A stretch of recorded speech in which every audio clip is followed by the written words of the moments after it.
to my channel.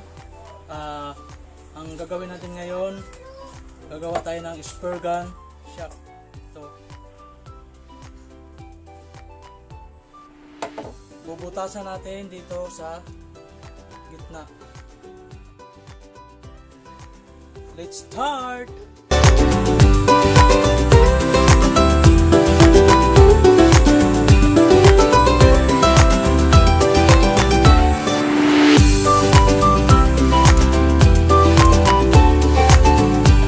So guys, tapos na po yung ating drilling.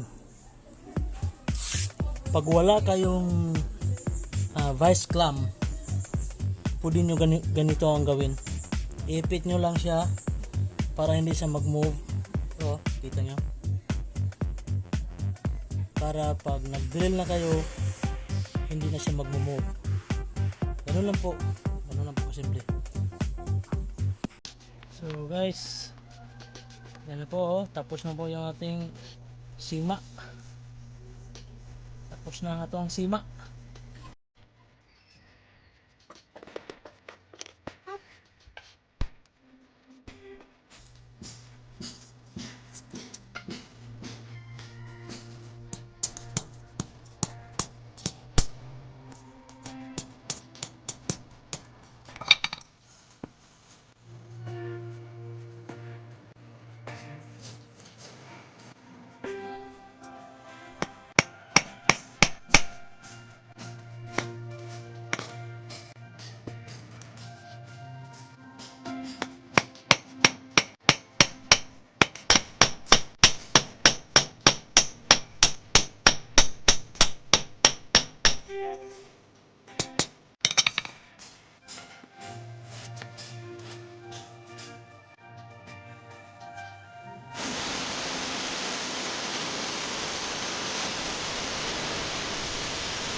So guys, tapos na yung ating